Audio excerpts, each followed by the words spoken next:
Hello, good morning students. We are discussing 10th April JEE main paper. तो 21 question तक last वाले video में देख लिया था। तो ये वाला क्वेश्चन देखो क्या बोलना चाह रहे हैं। पहला 22 number, minimum number of times fair coin must be toss such that probability of getting at least one head is more than 99%। Okay, at least one head का क्या मतलब है। एटलीस्ट वन हेड को तुम क्या बोल सकते हो, one minus no head. No head की प्रोबेबिलिटी यार वो कितनी है, कम से कम 99% है।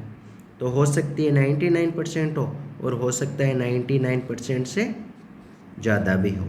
तो ये लिख दिया मैंने। वन माइनस नो हेड की प्रोबेबिलिटी क्या होगी, मालूम है तुमको। वन माइनस नो हेड की प्रोबेबिलिटी होती है वन माइनस ये वो है एन सी आर, वो वाला फॉर्मूला होता है ना। वन सेकेंड, हाँ, नो हेड है मतलब जीरो हेड। नो हेड को क्या बोल सकते हो तुम, जीरो हेड भी बोल सकते हो। तो एन सी जीरो, हेड आने की प्रोबेबिलिटी को तुम पी मानते हो। तो पी कितना है यहाँ 1/2 और क्यू कितना है वो भी 1/2 है। तो एन सी जीरो, पी की पावर जीरो और क्यू की पावर एन माइनस जीरो, तो वो एन हो जाएगा ग्रेटर देन 99%, 0.9। इसको उधर ले जाओ और इसको इधर ले आओ तो 1 माइनस 0.99 कितना हो जाएगा, 1/100 हो जाएगा greater than N C zero होता है 1 और ये हो गया 1/2 पावर एन। रेसिप्रोकल लो तो 100, ये साइन चेंज हो जाएगा 2 पावर एन। एन का वो वाला वैल्यू बताओ जो इसको जस्ट सेटिस्फाई करता हो। तो एन इक्वल टू 6 होता है 64 और एन इक्वल टू 7 होता है 128। तो एन का वैल्यू कौन सा सेटिस्फाई करेगा, एन इक्वल टू 7। तो ये एक आसान क्वेश्चन था। Now we will move to next सम।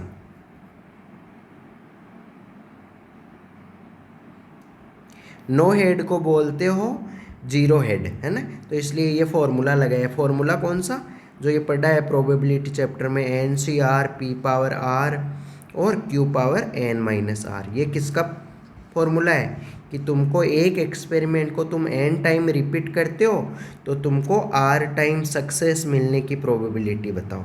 मतलब जैसे एक सिक्के को 8 बार उछालते हो, हेड आने को अगर सक्सेस मानते हो तो 8 में से 6 बार सक्सेस आने की प्रोबेबिलिटी, तो वो क्या हो जाएगा 8C6, फिर 1/2 की पावर 6 और फिर जो टेल आने की प्रोबेबिलिटी क्या होगी 1/2, तो 1/2 की पावर 8 माइनस 6। तो वो वाला है कि एक एक्सपेरिमेंट को तुम n बार रिपीट करते हो, उनमें से r टाइम सक्सेस मिलने की प्रोबेबिलिटी। तो नो हेड का मतलब n बार तुमने रिपीट किया, सिक्के को उछाला, नो हेड आने का मतलब तुमको सक्सेस मिला ही नहीं। इसका मतलब r का वैल्यू हमने 0 लिया है। ओके, प्रोबेबिलिटी थोड़ा सा मतलब बाकी चैप्टर की तुलना में डिफ़िकल्ट माना जाता है, लेकिन तुम प्रैक्टिस करना, पहले थ्योरी की क्लासेस वगैरह लेना। किसी को कोई डाउट हो तो थ्योरी वगैरह के लिए कांटेक्ट कर सकता है। कोई टॉपिक रिवाइज करना हो, किसी कोचिंग में पढ़ रहे हो, वहाँ के तुम्हारे मतलब स्टडी मटेरियल के क्वेश्चंस वगैरह तुमसे नहीं हो रहे हैं, उनसे रिलेटेड उनके डाउट्स वगैरह क्लियर करने के लिए लाइव क्लास वगैरह चाहिए, और ओलंपियाड KVPI जेईई मेन जे एडवांस के क्वेश्चंस वगैरह सॉल्व करने के लिए तुमको लाइव क्लास चाहिए, तो उसके लिए कांटेक्ट कर सकते हो। एक मिनिमम रेट में प्रोवाइड कर दिया जाएगा। ओके, कमेंट सेक्शन में पूछ सकते हो। Now we will move to next sum. Next वाला सम भी आसान है। क्या गिवन है बेटा इसमें, नेक्स्ट वाले सम में गिवन है कि ये हाइपरबोला है, तो हाइपरबोला को स्टैंडर्ड फॉर्म में बदल लो। 144 को नीचे ले आओ तो 16 9 जा 144 होता है, माइनस 9 का डिवाइड करो 144 में तो y² अपॉन 16 हो जाएगा इक्वल टू 1। यानी ये 144 है, इसको नीचे ले आए, दोनों के नीचे अलग अलग। अब इट्स करेस्पॉन्डिंग फोकस, तो इसका करेस्पॉन्डिंग फोकस क्या होता है, तुमको पता है करेस्पॉन्डिंग फोकस होता है AE प्लस माइनस होता है AE, 0। और AE क्या होता है, E होता है यहाँ √1 + B² अपॉन A²।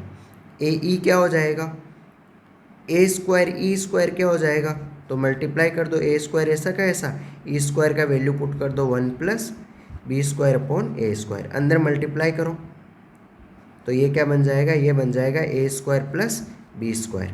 अब हमको तो रूट ऑफ ए ई चाहिए, तो इसका रूट लोगे तो वो ए ई बनेगा, तो इधर भी रूट लेना पड़ेगा, यहाँ भी रूट है ना। तो मैं इसकी जगह क्या लिख दूँ, direct root of A square plus B square, आगे प्लस माइनस और 0, ए का वैल्यू पुट करो। ये 9 क्या होता है तुम्हारा, 9 होता है ए स्क्वायर और 16 क्या होता है बी स्क्वायर, वैल्यू पुट करो तो यहाँ कितना आएगा plus minus root of 9 plus 16 comma 0, 9 plus 16 root of 25, तो कौन सा आ जाएगा प्लस माइनस 5। तो इधर तो अब it's corresponding focus, I think कुछ अधूरा क्वेश्चन है, ऊपर कुछ इसके अंदर मतलब प्रिंट पूरा नहीं हुआ है वो आगे, तो यहाँ तो दोनों ही ऑप्शन हो सकता है, फोर्थ भी हो सकता है और थर्ड भी हो सकता है, तो दोनों में से एक होगा, ऊपर और कुछ इन्फॉर्मेशन होगा तो चेक करना पड़ेगा ये पेपर में क्या था question. Okay, now we will move to next sum. इस वाले क्वेश्चन में क्या गिवन है, 3 इक्वेशन गिवन है और has a infinite many solution. तो इनफाइनाइट मैनी सॉल्यूशन, लेमडा का वैल्यू निकालना है हमको, फिर वो लेमडा का जो वैल्यू आएगा वो चेक करना है कि इस इक्वेशन को सेटिस्फाई कर रहा है ना। तो वो तो बाद की बात है, पहले लेमडा का value has a infinite many solution. तो इनफाइनाइट मैनी सॉल्यूशन के लिए क्या कंडीशन बताया था, d इक्वल टू 0, तो d इक्वल टू 0 करो। d क्या होता था, फर्स्ट वाले कॉलम में लिखेंगे x के कोफिशिएंट, तो x के कोफिशिएंट क्या है 1 4 3, नीचे देखो तो 1 4 3। सेकेंड वाले कॉलम में लिखेंगे y के कोफिशिएंट, तो y के कोफिशिएंट कितना है, यहाँ 1, यहाँ लेमडा, यहाँ 2, तो 1 लेमडा 2। थर्ड वाले कॉलम में लिखेंगे z के कोफिशिएंट, यहाँ 1 minus lambda minus 4, 1 minus lambda minus 4 equal to करना है 0। कुछ प्रॉपर्टीज़ लगा दो, एक तो मैं लगा रहा हूँ ताकि आसानी से हो जाए, C2 equal to C2 minus C3, और एक लगा रहा हूँ C3 equal to C3 minus C1। यानी क्या कर रहा हूँ मैं, दो जगह 0 बनाना चाह रहा हूँ, एक तो यहाँ 0 और एक यहाँ 0, दो ये ब्लैक कलर से बंद किया है। करो यहाँ 1 4 3, C2 माइनस C3 करो, इस 1 में से ये 1 घटाओ तो 0, लेमडा में से माइनस लेमडा घटाओ 2 लेमडा आएगा, 2 में से माइनस 4 घटाओ 6 आ जाएगा। ऐसे ही ये वाला लास्ट वाला 1 में उसमें से स्टार्टिंग वाला 1 घटाओ तो 0 आ जाएगा। ये माइनस लेमडा है, उसमें से 4 घटाओ तो माइनस लेमडा माइनस 4, ये माइनस 4 है, उसमें से 3 घटाओ तो माइनस का 7 इक्वल टू 0। एक्सपेंड कर दो इसको, एक्सपेंड करो, ये इधर हाइड किया इधर हाइड किया, तो क्या हुआ 2 लेमडा इंटू 7 कितना हो गया, माइनस का 14 लेमडा, और बीच में माइनस आएगा, फिर 6 को मल्टीप्लाई करना है किससे, माइनस लेमडा माइनस 4 से, इक्वल टू 0 करना है। करो ये, तो ये कितना हो जाएगा, प्लस का 6 माइनस का 8 लेमडा और प्लस का 6 और 8, ओके माइनस का 8 लेमडा और प्लस का 24 इक्वल टू 0। तो लेमडा का वैल्यू कितना आया 3। अब ये वाले वैल्यू के लिए वैसे तो कोई चेक करने की ज़रूरत नहीं है, D1 चेक कर लेना, D2 चेक कर लेना, वो भी 0 ही बनेंगे, लेकिन यहाँ ज़रूरत नहीं है क्योंकि हमको देखो ना एक ही लेमडा का वैल्यू आ रहा है, अगर 2 लेमडा के वैल्यू आते तब तो ये वाले वैल्यूज़ भी चेक करते D1 D2 की कौन सा वाला सिलेक्ट करें। तो ये वाला लेमडा का वैल्यू कितना आया हमारे लिए 3 आया, तो ये लेमडा का वैल्यू 3 देखो कौन से ऑप्शन में सेटिस्फाई कर रहा है, तो ऑप्शन नंबर सेकंड चेक करो जैसे, तो कितना आएगा 3 का स्क्वायर 9 माइनस 3 माइनस 6, तो देखो ये 0 हो जा रहा है, तो विच ऑप्शन करेक्ट हुआ, option number second is answer for this sum. Now we will move to next sum. तुमने जो इंटीग्रेशन के लिए रूल पढ़ा है वो इन सब के लिए पढ़ा है, क्या के लिए, कि साइन एक्स की पावर m कोस x की पावर n dx, कि m इवन होता n ओड होता तब क्या रूल, दोनों ओड होते तब क्या रूल, दोनों इवन होते तब क्या रूल, m नेगेटिव होता एन पॉजिटिव होता तब क्या रूल, दोनों नेगेटिव होते तब क्या रूल। तो इसका मतलब इस क्वेश्चन को देख के हम स्टैंडर्ड में बदलने की कोशिश करेंगे। तो स्टैंडर्ड वाला क्या है, साइन और कोस। तो इस क्वेश्चन को देख के इनको साइन और कोस में चेंज कर लो, करो साइन और कोस में चेंज। तो लिमिट ऐसा का ऐसा रहने दो। तो ये क्या बन जाएगा, 1/cos x की पावर 2/3 एर साइन x की पावर 4/3 dx। तो ये नीचे आ गया। इनको ऊपर ले जाओगे तो जैसे क्या बनेगा, साइन x की पावर -4/3। तो ये नेगेटिव बन रहा है, m नेगेटिव। तो क्लास नोट्स में क्या बताते हैं रूल कि m अगर नेगेटिव हुआ, साइन x की पावर नेगेटिव हुआ, तो क्या करते हैं, कैसे न कैसे करके हमको tan x को t पुट करना होता है। ये रूल होता है। ये क्लास नोट्स का टाइप का क्वेश्चन है ना। तो tan x को t पुट करने के लिए हमको tan x में बदलना पड़ेगा इसको। तो उसके लिए क्या करना पड़ेगा हमको, उसके लिए हम किससे डिवाइड कर दे, यहाँ cos x की पावर 4/3 से डिवाइड कर दे, और मल्टीप्लाई भी किससे कर दे, मल्टीप्लाई भी कर दे हम cos x की पावर 4/3 से मल्टीप्लाई भी कर दे और डिवाइड भी कर दे। तो ये क्या बन गया अब हमारा, ये बन गया हमारा sine x by cos x, ten x बन गया। तो नीचे बन गया टेन एक्स की पावर 4/3, और ये कोस एक्स, यहाँ भी कोस एक्स है और यहाँ भी कोस एक्स है, बेस सेम है तो पावर ऐड हो जाएगी। तो पावर क्या है, 2/3 है एक तो, और एक क्या है 4/3 है। दोनों को ऐड करोगे तो 6/3 क्या हो जाएगा 2। तो नीचे और क्या आ जाएगा, नीचे आ जाएगा कोस एक्स का square dx। Cos square x को ऊपर भेज दो तो ये बन जाएगा सेक स्क्वायर एक्स, नीचे क्या बन गया टेन एक्स की पावर 4/3 dx। अब पता चल गया होगा, टेन एक्स को t मान लो। तो टेन एक्स को t मानोगे तो ये माना है, डिफ्रेंशिएट करो तो क्या आएगा, sec square X dx equal to dt।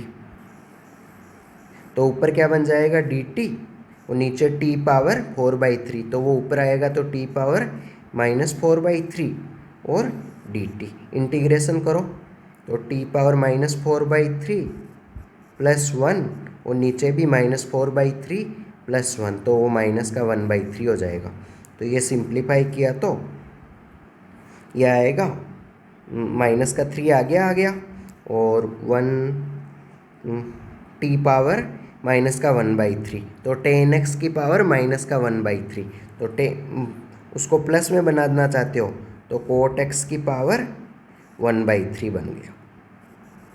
ये बन गया क्वेश्चन। अब हमको इसमें लिमिट पुट करना है। लिमिट क्या है हमारा, लिमिट देखो, लिमिट है, अपर लिमिट तो है, लोअर लिमिट है π/6, अपर लिमिट है π/3। तो माइनस का 3 को तो बाहर ले लो एक बार। कोट π/3 क्या होता है, 1/√3 होता है ना। तो 1/√3 का पावर 1/3 माइनस कोट π/6 क्या होता है, √3 होता है, तो √3 का पावर 1/3। इसको सिंप्लीफाई करो, तो इसको सिंप्लीफाई करोगे तो पावर 1 है, तो 1/6 में 1 ऐड किया तो 7/6, और वो माइनस का तो 7/6। तो कौन सा वाला ऑप्शन हुआ, चेक करो। 7/6 ओनली एक ऑप्शन में ही है। कैसे 7/6, क्योंकि रूट का मतलब क्या होता है 1/2 होता है, और ये ऊपर 1/3 भी है। तो 1/2 इंटू 1/3 कितना हो जाएगा, 1/6 हो जाएगा। और ये बाहर देखो 3 पावर 1 है, वो 1/6 में ऐड होगा तो क्या हो जाएगा 7/6। तो 7/6 वैसे एक ही ऑप्शन में है, तो विच ऑप्शन करेक्ट हुआ। कई बार क्या होता है, टाइम बचाने के लिए सब करना पड़ता है कि पूरा सॉल्व नहीं करे, जितने से तुम्हारा काम हो रहा है उतना सॉल्व कर दे। So option A is correct. आया होगा समझ में, क्लास नोट्स टाइप का क्वेश्चन है। Now we will move to next sum. इस वाले में क्या गिवन है, ये लाइन दोनों कर्व को टच कर रही है।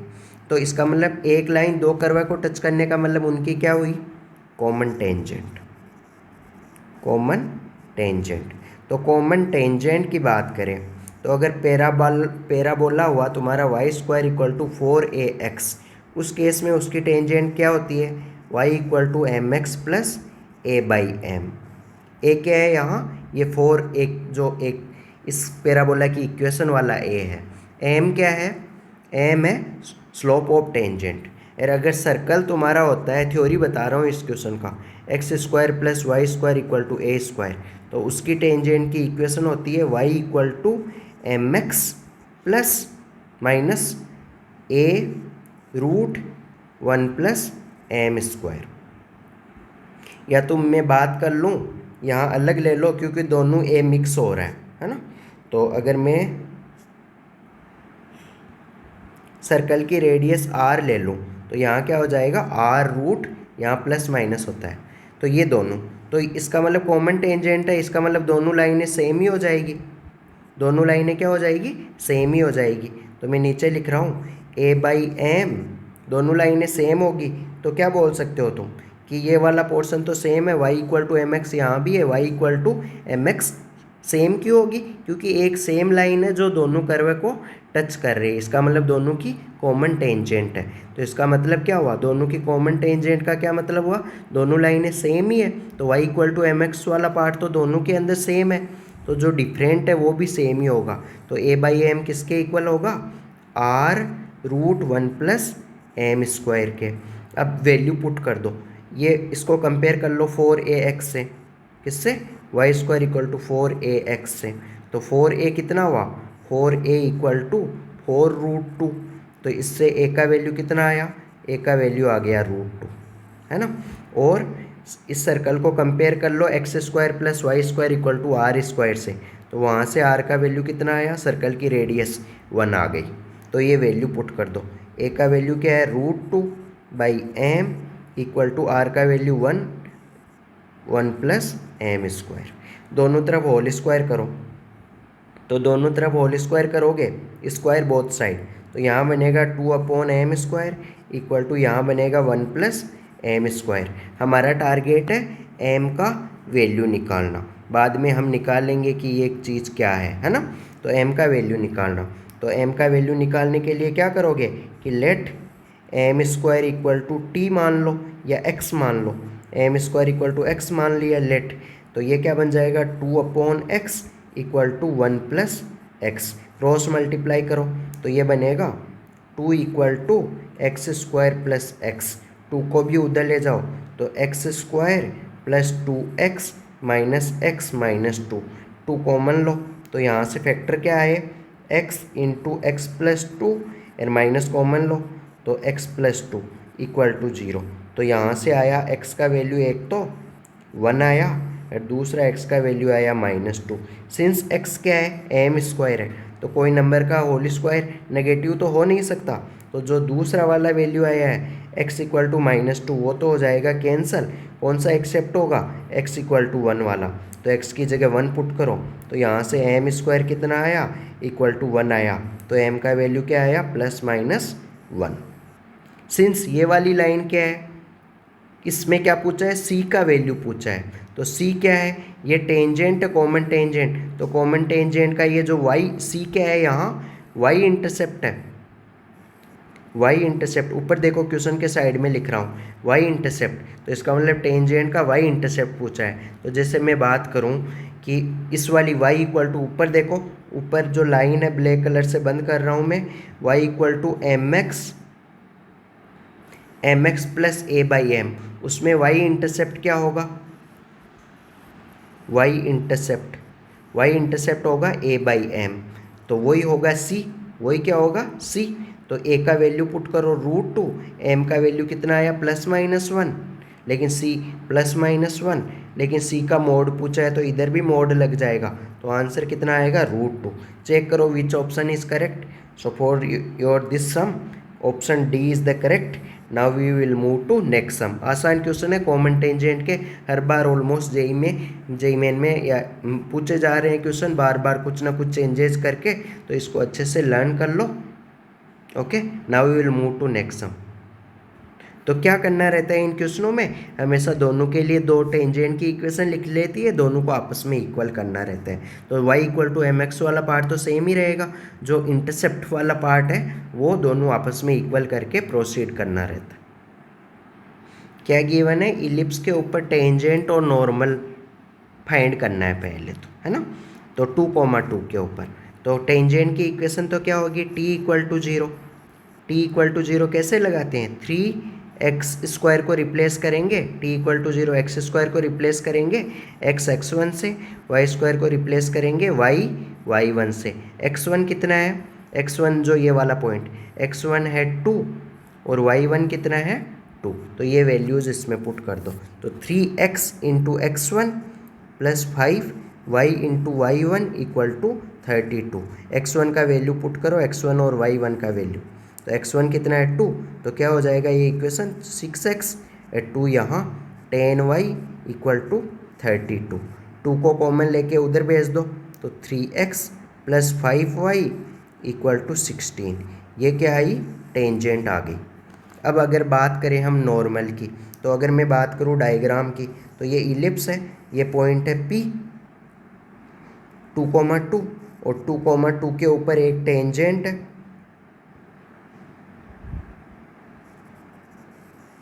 ये टेंजेंट है, ये एक्स एक्सिस है तुम्हारी।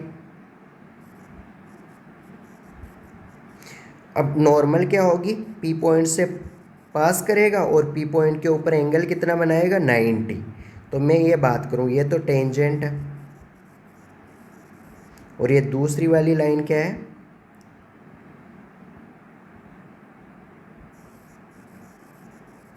जो ये ब्लैक कलर से ड्रॉ किया, नॉर्मल है। नॉर्मल की क्या खास बात होती है कि वो उसके टचिंग वाले पॉइंट से पास कर रहा है नॉर्मल, और वो टेंजेंट के ऊपर परपेंडिकुलर है। तो ओके, टेंजेंट की इक्वेशन हमारे पास आ गई 3x plus 5y equal to 16। तो अगर मैं बात करूँ नॉर्मल की इक्वेशन की, क्या इक्वेशन ऑफ नॉर्मल, तो नॉर्मल की इक्वेशन क्या होगी, टेंजेंट के परपेंडिकुलर है, तो ये वाली लाइन के परपेंडिकुलर कोई लाइन की इक्वेशन क्या होती है बताओ, x और y का नॉर्मल, मतलब परपेंडिकुलर लाइन की इक्वेशन कैसे बताया था, शॉर्ट ट्रिक, कि x और y का कोफिशिएंट आपस में इंटरचेंज कर देते हैं विथ नेगेटिव साइन। तो क्या हो जाएगा 5x minus 3y equal to k, ये नॉर्मल हो जाएगा। अब इसमें k अननोन है, k का वैल्यू कैसे निकालोगे, सिंस 2,2 इस पॉइंट्स नॉर्मल से भी पास कर रहा है, 2,2 क्या है, नॉर्मल के ऊपर भी है P पॉइंट, जो P पॉइंट क्या है, टेंजेंट और नॉर्मल दोनों के ऊपर है, तो P पॉइंट इस इक्वेशन को क्या करेगा, सेटिस्फाई करेगा। तो 2,2 इसमें पुट करो, तो क्या आएगा 5 into 2 minus 3 into 2 equal to k, तो कितना आएगा, k इक्वल टू आ जाएगा 4। तो नॉर्मल की इक्वेशन क्या आई, नॉर्मल की इक्वेशन मैं यहाँ लिख रहा हूँ, नॉर्मल की इक्वेशन आएगी 5x minus 3y equal to 4। तो ये है। तो अब हमको क्या पूछ रहा है, हमको पूछ रहा है इस क्वेश्चन में ट्राइंगल का एरिया पूछ रहा है। पी क्यू क्या है, ओके, टेंजेंट क्यू पॉइंट के ऊपर मिल रही है, एक्स एक्सिस को पढ़ के देखो क्वेश्चन लैंग्वेज, क्यू पॉइंट के ऊपर मिल रही है, और टेंजेंट और जो नॉर्मल है वो आर पॉइंट के ऊपर मिल रहा है एक्स एक्सिस को। तो तुमको पता है एक्स एक्सिस के ऊपर वाई कोऑर्डिनेट 0 होता है, तो क्यू पॉइंट का वाई कोऑर्डिनेट 0 होगा। अब टेंजेंट की इक्वेशन में y इक्वल टू 0 पुट करो, y का मतलब ये वाला 5y देखो 3x प्लस 5y, तो y की जगह 0 पुट करो, तो x कोऑर्डिनेट कितना आ जाएगा, 3 को नीचे ले जाओ, तो कितना आ जाएगा 16/3। ऐसे ही तो निकालते थे x के साथ इंटरसेक्शन। ऐसे ही नॉर्मल की इक्वेशन में y कोऑर्डिनेट 0 पुट करो, तो नॉर्मल की इक्वेशन इसमें 3y, नॉर्मल की इक्वेशन देखो डायग्राम के पास में लिख रहा हूँ मैं, तो 3y की जगह 0 पुट करो, तो ये क्या हो जाएगा 4/5। अब अगर मैं इस ट्राइंगल के एरिया की बात करूं, तो ट्राइंगल का एरिया मैं P पॉइंट से इस वाली एक्स एक्सिस पे परपेंडिकुलर डाल रहा हूं, अलग पेन से डाल देता हूं, ये पिंक कलर से डाला है मैंने परपेंडिकुलर PM। तो PM क्या होगा, पी एम होगा पी पॉइंट से एक्स एक्सिस के ऊपर परपेंडिकुलर। तो मैं क्या बात करूँ, पी एम लेंथ कितना होगा, हमेशा किसी पॉइंट का एक्स एक्सिस से परपेंडिकुलर डिस्टेंस होता है उसका वाई कोऑर्डिनेट। तो वाई कोऑर्डिनेट कितना है यहाँ 2। तो अगर हम बात करें क्यू आर लेंथ की, तो क्यू आर लेंथ फाइंड कर लो डिस्टेंस फॉर्मूला से। तो क्या हो जाएगा 16/3 माइनस 4/5।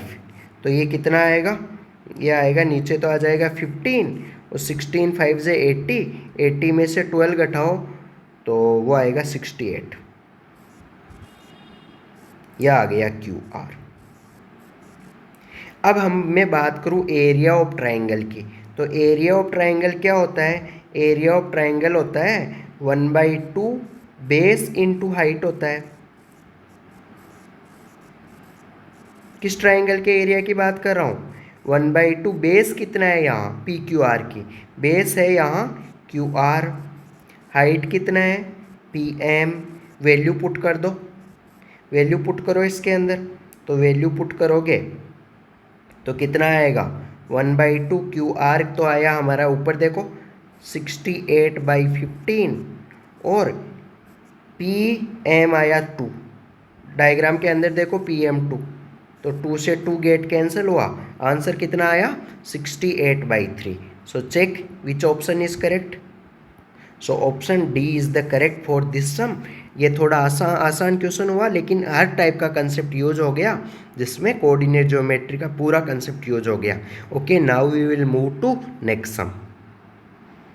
इसमें क्या बोला है, distance of this point from straight line passing through this point and parallel to this vector. तो स्ट्रेट लाइन का इक्वेशन क्या होगा बताओ, स्ट्रेट लाइन का इक्वेशन होगा x-2, ये वाला पॉइंट है वो क्या x1, जो x-2 अपॉन 6, तुमको 3D का बेसिक पता होगा तभी कर पाओगे, y-3 upon 3 equal to z -4 upon -4। कैसे, तुमको पता है एक पॉइंट जो उसके ऊपर होता है x1 y1 z1 और इस लाइन के पैरेलल वेक्टर मान लो हुआ b1 ik plus b2 jk plus b3 kk। थोड़ा थ्योरी बता रहा हूँ इसका। तो लाइन का इक्वेशन कैसे लिखते हैं, x माइनस मतलब एक पॉइंट ए है जिससे लाइन पास कर रही है और ये b1 ik plus b2 jk plus b3 kk इसके पैरेलल वेक्टर है लाइन के। तो लाइन का इक्वेशन होता है x minus x1 upon b1 equal to y minus y1 upon b2 equal to z minus z1 upon b3। Theory को और revise ये होता है, तो ये मैंने ऊपर किया है। ओके, तो अब आगे क्या करना है हमको, ये हो गया। तो इक्वल टू में मैं मान लूँ इसके ऊपर लेमडा मान लिया, तो ये जनरल पॉइंट क्या आएगा, इस लाइन के ऊपर, जैसे ये लाइन है तो लाइन के ऊपर एम पॉइंट जनरल पॉइंट, तो 6 इंटू लेमडा प्लस 2, तो 6 लेमडा प्लस 2। कैसे करोगे, 6 को लेमडा से मल्टीप्लाई करोगे और 2 को फिर उधर ले जाओगे x का वैल्यू, और ऐसे ही 3 लेमडा प्लस 3,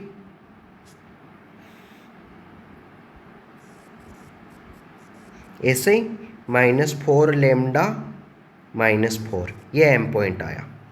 अब ये जो ऊपर पॉइंट गिवन है ना -ik plus 2jk plus 6k, ये पॉइंट यहाँ है -1 2 6, ये ए पॉइंट है।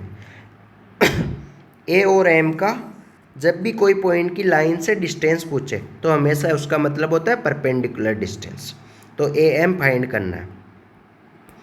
लाइन के पैरेलल वेक्टर बताओ, लाइन के पैरेलल वेक्टर है हमको गिवन है 6ik plus 3jk minus 4kk। इसको लाइन के पैरेलल वेक्टर में मान ले रहा हूँ ये बी वेक्टर है। तो ये बताओ बी वेक्टर लाइन के पैरेलल है और ए एम वेक्टर लाइन के परपेंडिकुलर है। इसका मतलब ए एम और इस बी वेक्टर के बीच में एंगल कितना होगा 90। इसका मतलब दोनों का डॉट प्रोडक्ट 0। क्या, a m vector dot b vector equal to 0। ये करो, वहाँ से लेमडा का वैल्यू आ जाएगा। ए एम वेक्टर फाइंड कर सकते हो तुम एम वेक्टर माइनस ए वेक्टर। तो एम कितना है 6 लेमडा प्लस 2, उसमें से -1 घटाओ, 6 लेमडा प्लस 2 में से -1 घटाओ, तो क्या आ जाएगा 6 लेमडा प्लस 3 आई कैप प्लस 3 लेमडा प्लस 3 में से 2 घटाओ, तो वो आ जाएगा 3 लेमडा प्लस 1 जे कैप, और -4 लेमडा -4 में से 6 घटाओ, तो वो आ जाएगा माइनस का 4 लेमडा माइनस का 10, माइनस कॉमन ले लिया, ओके, के कैफ। इसका डॉट प्रोडक्ट करना है तुमको बी वेक्टर के साथ, ये वाला बी वेक्टर यहाँ, है ना। तो करो डॉट प्रोडक्ट, मैं थोड़ा रब करके लिख रहा हूँ। तो इन दोनों का डॉट प्रोडक्ट करना है, तो डॉट प्रोडक्ट क्या होगा हमारा 6 इंटू, यानी 6 इंटू 6 लेमडा प्लस 3 होगा, और 3 इंटू 3 लेमडा प्लस 1 होगा, और -4 इंटू -4 लेमडा प्लस 10 होगा, equal to 0। Dot product equal to 0। Lambda का कोफिशिएंट बताओ 36 प्लस 9 प्लस 16, और बिना लेमडा वाले टर्म बताओ 6 3 जा 18 प्लस 3 1 जा 1, और माइनस का 4 10 जा प्लस का हो जाएगा, माइनस माइनस प्लस का 40 इक्वल टू 0। ये 36 प्लस 25 कितना हुआ 1, और 61 हुआ,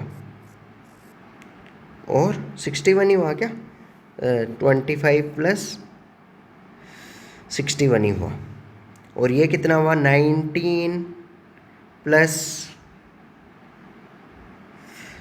40 59 हुआ। तो देखो कोई मिस्टेक तो नहीं हुआ हमारा, क्योंकि लेमडा का वैल्यू इतना खतरनाक। चलो देखते हैं एक बार। तो देखो हमने क्या मिस्टेक कर दिया, ये 3 को 1 से मल्टीप्लाई करो तो यहाँ 1 नहीं आएगा, यहाँ क्या आएगा 3 आएगा। अब ऐड करो, लेमडा का ये कितना आएगा, ये 61, और इधर भी क्या आएगा, ये 61 इक्वल टू 0। तो ये लेमडा का वैल्यू कितना आ जाएगा -1, ये लेमडा का वैल्यू आ गया -1, ओके।